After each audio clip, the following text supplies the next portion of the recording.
আসসালামু আলাইকুম। আমি ডাক্তার মোর্শেদ বলছি। আমি একজন কার্ডিওলজিস্ট। আজকে একটা নতুন টপিক নিয়ে এসেছি, সেটি হচ্ছে যে ডায়াবেটিসের জন্য আমরা যে SGLT2 ইনহিবিটর মেডিকেশন ব্যবহার করে থাকি, সেটার কনসিকোয়েন্স কি হতে পারে এওরটিক ভালভের উপর।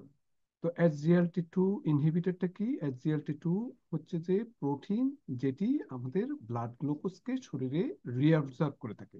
এখন যাদের ব্লাড গ্লুকোজ আছে তাদের ক্ষেত্রে আমরা এটি চাইবো না, কারণ এটিতে যদি হয়ে থাকে তখন আমাদের ব্লাড গ্লুকোজ অনেক বেড়ে যাবে। তো এই যে আমরা যে ডাপাগ্লিপ্লোজিন, যেমন ফার্সিগা কিংবা জার্ডিয়ান্স, এপাগ্লিপ্লোজিন, এগুলি SGLT2 প্রোটিন কিডনির মধ্যে ইনহিবিট করে, যাতে ব্লাড গ্লুকোজ যাতে বৃদ্ধি না হতে পারে রিঅ্যাবজর্পশনের মাধ্যমে, এবং এটি ইউরিনের মাধ্যমে যাতে চলে যেতে পারে। তো এই মেডিসিনটা যখন দেওয়া হয়েছে ডায়াবেটিস রোগীদের ক্ষেত্রে, এবং এট দ্য সেম টাইম যাদের এওরটিক বাল্ব আছে, এওরটিক বাল্বটা কি? এওরটিক বাল্ব হচ্ছে যে সবচেয়ে বড় বাল্ব, যেটি লেফট ভেন্ট্রিকেল, আমাদের হার্টের লেফট সাইডের মাসল, যেটি পাম্প করে পুরো শরীরে ব্লাডটা নিয়ে যায়। সেখানে আরেকটি দরজা আছে, বাল্ব আছে। সেই বাল্বটা যদি কোনো না কোনো কারণে, যদি আপনার বয়সজনিত কারণে হোক, সেটি এওরটিক বাল্ব স্ক্লেরোসিস কিংবা ক্যালসিফাইড, কিংবা অন্য কোনো কারণে মাইল্ড একটু টাইটনেস হয়েছে, হ্যাঁ, বা অন্য যে কোনো কিছু কারণে, যেমন হিস্ট্রি অফ বাইকাসপেড বাল্ব পরবর্তীতে একটি প্রগ্রেশন হয়ে হয়তো হতে পারে, এই ধরনের যে কোনো কিছু। তো এই লোকদের উপর যখন এই ESGLT2 ডায়াবেটিসের মেডিসিনটা দেওয়া হয়েছে, তখন দেখলো যে প্রোগ্রেশনটা অনেক কমে গেছে।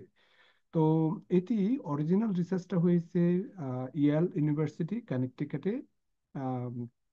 এমন ডক্টর তাইয়েব রিসার্চটা করেছেন, এবং এটি খুব সম্ভবত ওনারা করেছেন এটি 2016 থেকে 2022-তে প্রায় 12,000 পেশেন্টের উপর করেছেন, এবং দেখেছেন যে যে এদের ক্ষেত্রে কিন্তু অনেক প্রগ্রেশনটা অনেক ডিলে হয়েছে। তো এটির কারণটা কি? এটির কারণ হিসেবে ওনারা জানিয়েছেন যে খুব সম্ভবত এই মেডিসিনটিতে একটি অ্যান্টি ইনফ্ল্যামেটরি এবং অ্যান্টি অক্সিডেটিভ এবং খুব সম্ভবত অ্যান্টি ফাইব্রোটিক কম্পোনেন্ট আছে। এই যে আমি তিনটি শব্দের কথা বললাম, এগুলি কিন্তু আহ, আপনার এওরটিক বাল্বের টাইটনেসের ব্যাপারে অনেক সহায়তা করে থাকে।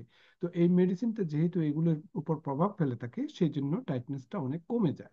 তো সুতরাং ডায়াবেটিস মেডিসিনের যারা আপনার জার্ডিয়ান্স বা ফার্সিগা নিচ্ছেন, তাদের ক্ষেত্রে এটি কিন্তু একটা উল্লেখযোগ্য ভূমিকা পালন করবে, বিশেষ করে এওরটিক বাল্ব ডিজিজের প্রগ্রেশনতে ঢিলে হওয়ার জন্য। আজকে এই পর্যন্ত। আশা করি আপনাদের ভিডিওটা ভালো লেগেছে। Thank you.